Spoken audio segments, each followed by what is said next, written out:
Good evening, you're watching Estuary News. Coming up, we head to Louth to find out how the town hall has become a music venue to keep afloat. We have another canine looking for a home in Dog of the Week. And my guest tonight is Steve Norton, CEO of the Grimsby Fish Merchants Association, who is here to talk to us about the forthcoming World Seafood Congress.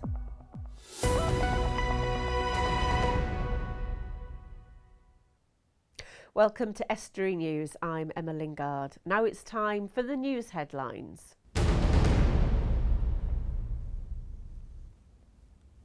Hello there. After pausing on the electrification of the Hull to Selby railway line earlier this year, the government have confirmed it will now go ahead. A £68 million investment by First Hull Trains will ensure that the Hull and Humber region will benefit from high-speed connectivity to London, despite other areas still facing delays. A fleet of bi-mode trains, which are capable of both electric and diesel operation, have been purchased and will enter service in 2020. £5,000 worth of perfumes and aftershaves have been stolen from a shopping park in Brough. It happened at a pharmacy on the Brough Shopping Park in Welton Road in the village, sometime between 2 p.m. on Sunday, August the 23rd, and 8:25 a.m. on Monday the 24th of August. It's believed a man entered the pharmacy whilst closed and went to some lengths to enter the shop and take over 200 bottles. The red ensign has been flown at Grimsby Town Hall. It marks a celebration of Merchant Navy Day, marking the achievements of the Merchant Navy in ports around the country. It comes as part of a push from the Seafarers UK charity to get their flag flown on public buildings. Brian Marsh, Deputy Lord Lieutenant of Lincolnshire, outlined the importance of public support for Merchant Navy Day.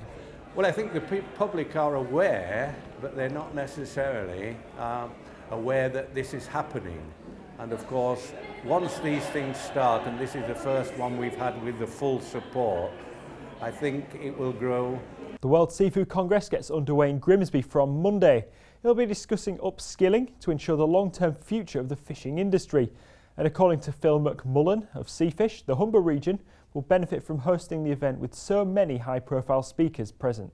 The unique thing about this particular Congress is that whereas there are a lot of other events that deal with catching fish or with marketing, this deals with the nitty-gritty of how the food gets from the boat to the consumer. So those aspects of trade, upskilling in treating the food, the fish as food, its quality, its handling, they are very, very important. And it's unusual to be able to get so many expert speakers together and to give people in the UK and the Humber the opportunity to take advantage of the expertise that's here. Times haven't been easy for community halls, places such as Grimsby's Central Hall, and they've often fallen on hard times financially. Louth Town Hall is making a success of itself, attracting big name acts and community groups every day. We went along to see what they're doing that other venues aren't. Community halls haven't had an easy time, with budget cuts to councils meaning council-run venues are struggling and community groups don't have the money to maintain them. The hall in Louth is making a success of itself, so much so it's looking for future investment. Well, there's two parts to it. One, we need to get footfall to come through. We need the people of Louth and the surrounding area to come in and have a look at what we can do, because they sort of grew out of coming in over a period of years. And secondly then is to actually make sure that this wonderful building keeps in the state that it should be in. So part one is doing things that get people in that they want to see, that they want to get involved in, and part two then is maintaining this place that we could probably spend £250,000 a year on.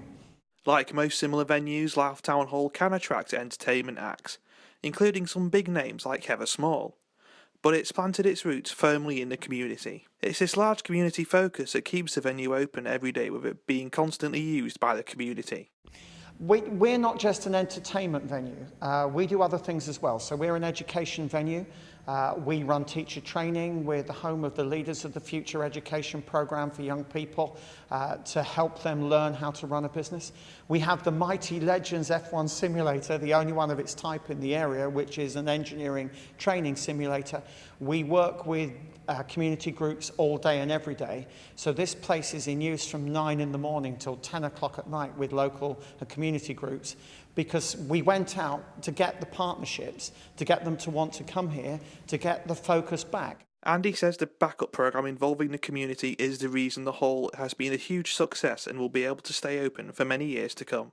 But you've got to have a backup programme that will enable the place to run if the entertainment stuff falls on its nose, and occasionally people don't have the money or you pick the wrong artist, so you've got to have the backup. And we deliberately set out the backup to make sure we were viable. But yeah, it's hard work, skin of teeth time, hanging on by your fingernails sometime, but we're still here after 3 years and we're not going to go away.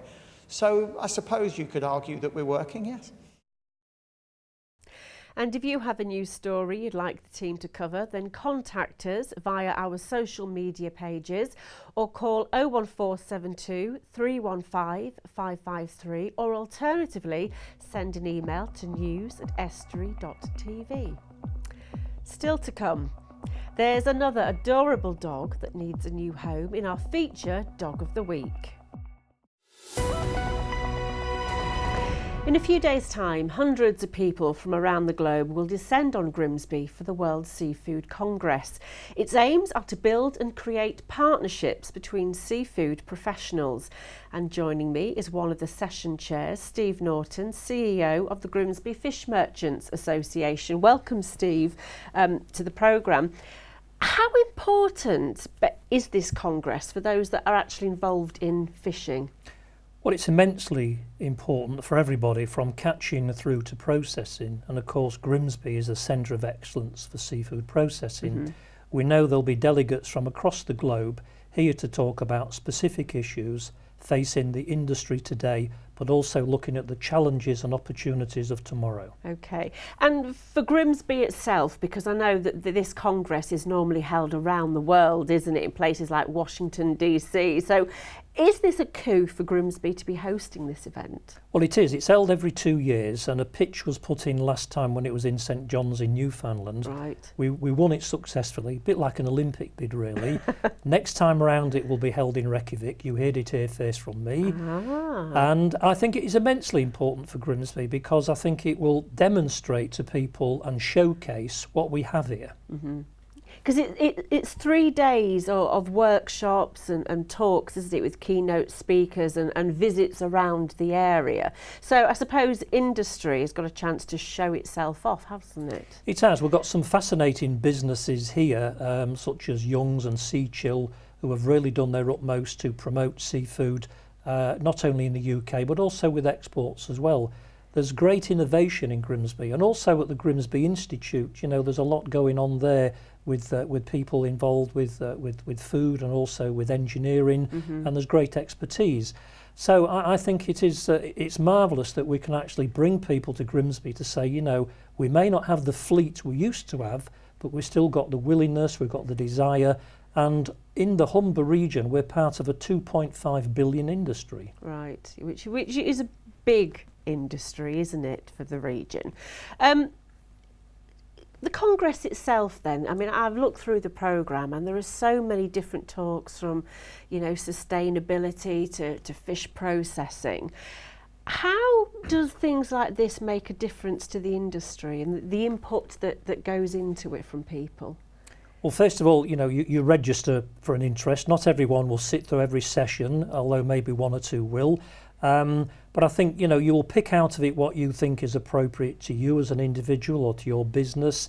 It's a great opportunity to network with other colleagues from around the globe as well, to share best practice, to build relationships.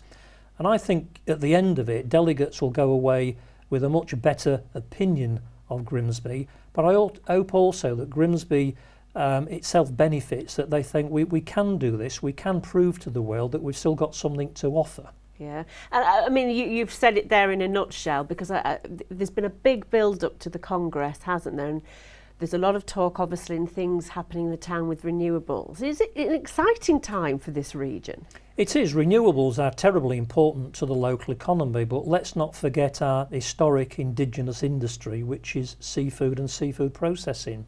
And I'd like to remind viewers that, you know, seafood is the one protein we should all be eating more of. Yes, yeah, it's good for your brain. It's good for the brain, it's good for the heart, it's good for health in general, and it's so versatile. Yeah. And, you know, annually we buy or purchase something in the region of £6.3 billion worth of seafood, Right. which is quite staggering. It is. And you know, bizarrely, it's connected with seafood, but seaweed's the in thing at the moment as well. Any seaweed processors? Not that I'm aware of, but who knows? It could be part of the innovation session that I'm chairing.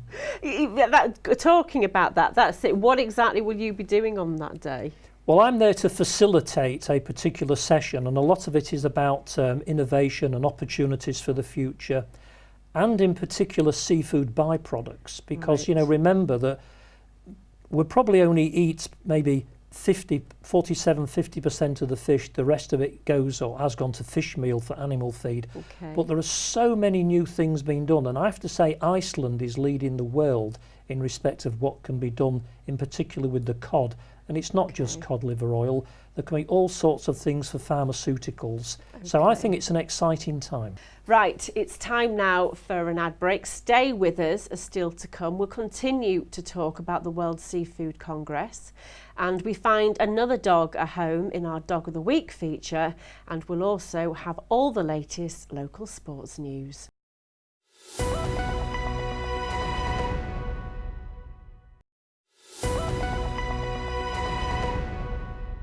Welcome back. You're watching Estuary News. Still to come, we hope to find another lovable dog a home in Dog of the Week, and we'll also have all the latest local sports news and results. Before the break, I was talking with my guest about the forthcoming World Seafood Congress. Steve Norton, CEO of the Grimsby Fish Merchants Association, is still with me. Now, Steve, we were talking there because you're chairing one of those sessions that you were talking about. You were mentioning Iceland there. Looking through that list, there are some key speakers from around the globe, aren't there? Is there anybody that you're looking forward to maybe meeting or listening to? It's like drawing up a short list of your favourite records. I think there are many that I would like to listen to. I've also got to balance attending the conference with also doing my day job as well, because we happen to have a board meeting of my own company in the middle of it. So I'm going to look more closely through the programme and actually pick out the ones I think I'll get the most from. Certainly, I want to learn more about the innovation and technologies that's forthcoming in automation and plant and equipment. Right. I'm interested in the byproducts, which I mentioned before the break, because I think there's some great opportunities there in the future. Mm-hmm. So I think there's lots of things, and I think everyone will go away with a lot more information and I hope confidence about the future of their industry after this event. I noticed that you've got speakers from Australia, Canada, Norway and South Africa, and also keen that it's Sir Ranulph Fiennes that's a bit of a coup to come to the town. Yes, I didn't know he was a prolific seafood eater, but apparently he does like his seafood. I mean, he's renowned for doing many things. He's done a lot for charity. I think his after dinner speak on Tuesday at the gala dinner is going to be not just entertaining, but I also think going to be very informative as well. Yeah. And it'll be interesting to see the man himself and hear about some of his experiences. Now one of the things delegates are doing, they're being offered a tour, obviously, of Grimsby Fish Market. What are you looking forward to showing them there? Well, I think, that we've still got a market, because some people think you don't have trawlers, you don't have a market, which is untrue. Yes, the volume of fish through the market has declined, I don't deny that, but it's still a very important place for people to trade. But it's so easy now to procure seafood from around the globe over the internet, on the phone, whatever it may be. So, you don't always need to go to the market, but it is important. And it's probably only one of about 4 that's left in the UK now. Right, and I've been a couple of times, and it's a fabulous place to actually go and witness the trade that goes on. And it is still very busy, isn't it? It is. People think the port estate is finished, and it's far from it. I mean, there is a real buzz, as you've seen, Emma, when you go down there with all the action that takes place 5 days a week at 7 a.m. in the morning. Yeah. I've no idea what will be available when the delegates go down, but I'm sure there'll be something. I'm sure they'll find it entertaining. It certainly will be. Now, talking about, obviously, the Grimsby Fish Merchants Association, what role does that play in the industry then? Well, we was founded in 1911, so we've been there an awful long time. I've been in post since 2001. We are just a trade association now. We're there to give advice and to lobby on behalf of our members. Right. In a week's time, in fact, I have a meeting with the Fisheries Minister down in Westminster, talking about key issues that affect us. We're very influential. We're talking to Seafish, which is an industry body. We're there to lobby, we give advice, we provide a service, and I think we do it very well on the resources we have. But then I would say that. Oh, Brill, thank you ever so much for talking to us, Steve, and good luck for the future. And just to let people know that Estuary TV will be broadcasting live Monday, Tuesday and Wednesday from the World Seafood Congress at 5 o'clock.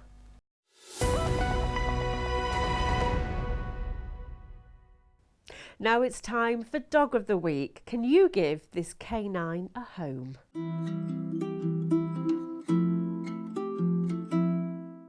Dog number 061, Max, is a crossbreed. He's been with us for nearly 3 weeks now. Came to us due to his owner dying, so he's looking for a good home. Joining me now for another daily look at what's been happening in the regions is Dan Kemp. Dan, what is top of your list today? Good evening. First stories from the Grimsby Telegraph, and this is a story about a drunk Russian sailor that could have caused a severe maritime incident. Now, I did hear this morning. I've got to say, it did bring a little smile to my face because this is unbelievable. Go on, tell us what happened. 45-year-old Alexei Kalashnikov, which is his surname. You can't make this up, can you? Was leaving Immingham docks in the early hours of Bank Holiday Monday, and he tried to put his boat into forward motion and put it into reverse by accident. And the authorities have warned that it could have caused a serious incident, and thankfully he didn't. But he has been in Grimsby Magistrates Court, so clearly he's not got away with this, which is right. No. And he did tell the Telegraph it's ruined his life, and he'll have to go home by plane. Oh dear. That's not the way he wanted to finish. That's it. What should we do with the drunken He was sailor challenged song? about his alcohol-soaked condition. Yeah, and after he put the ship's engine into reverse, and he'd been knocking back a large amount of whiskey in his cabin. Oh dear. Unbelievable. Unbelievable. Great story in a weird way, but moving on. Not for him. No. Or maybe it was at the time. £1.5 million has been of Cleethorpes lifeboat station's plans have hit the buffers due to an objection by Natural England. Oh, no, now this is that they want, don't they? The lifeboat station on the prom wants to move forward, doesn't it, onto the beach? Onto the beach, yeah. Okay, so why have they complained or put an objection in then? Well, they submitted plans for the new station, £124,000 worth of it. And as you said, they wanted to put it on the beach. But there have been objections from Natural England because of the condition of the building, I believe. They want to have a 2-storey timber-clad building adjacent to the existing slipway with welfare facilities for the crew as well. So why are they £1.5 million objecting then? I thought it looked an okay design. Well, that's something we're going to have to find out. I'm sure we'll be doing a story on it in the future. And they're not objecting because it might be the habitat of a rare breeding bird? I'm unsure. You don't know? You've not No, even we'll read have the to look story. into it. I said we'll have to look into it and do a story on it. Put a journalist on the spot. Okay. Should we talk about wild boar next? Oh, I like this one. Wild boar, a potential wild boar, has been spotted on the loose in Hull's Pearson Park this morning. A dog walker spotted what he thinks is a wild boar, and rangers say a sighting might not be beyond the realms of possibility. Now, you see, I've never been to Pearson Park, so for those of us who have no idea, is it a huge park with wood? Because I thought boars lived in woodland. There are small wooded areas within it, okay. But it's not. I wouldn't have said it was a particularly large park. How many acres is it? Do you know? I couldn't tell you how many acres it is now. It's not. It's not the kind of place I could imagine having a wild boar. Has it got railings around it? Yeah, it's a railed off park. Yeah, it's quite an iconic archway as one of the entrances as well. So people in Hull obviously know where that is. And is it surrounded by houses? Yes, yeah, it's surrounded by to one edge on Beverley Road, and that's where it was actually spotted by Billy Senior, who claims he spotted the beast emerging from the undergrowth off Beverley Road at 8:15 a.m.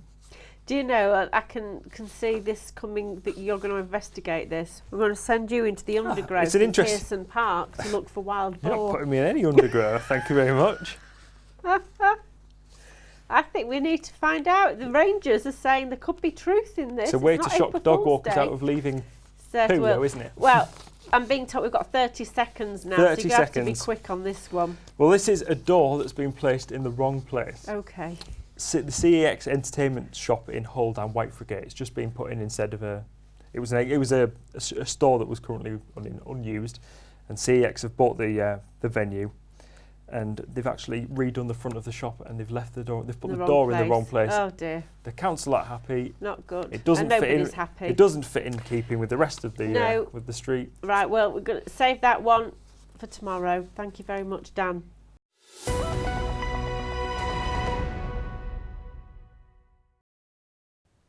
And now it's time for the sports news.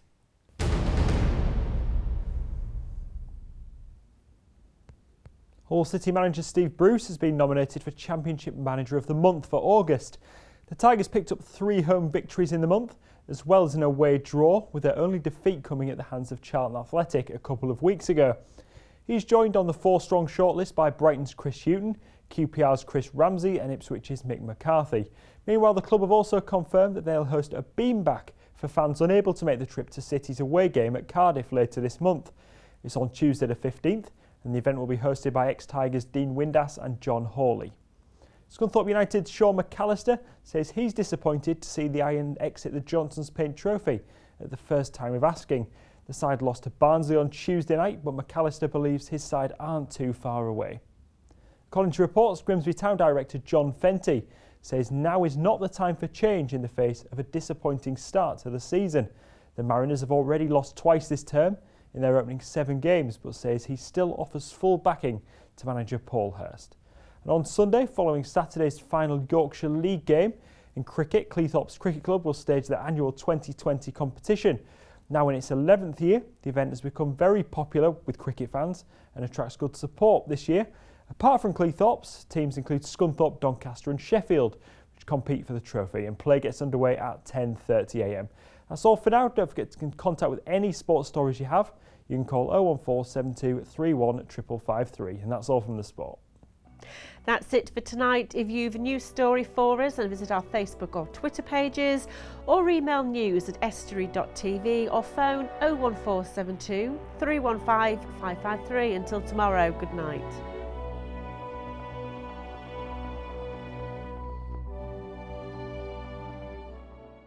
Estuary TV weather, sponsored by Grimsby Institute for a brighter future. Hello and welcome to Estuary TV's weather. On Friday it'll be rather cloudy with some bright sunny spells. Scattered showers are possible though, with strong winds easing. Maximum temperatures of 14 degrees. On Saturday it'll be dry with more settled conditions and again some cloud.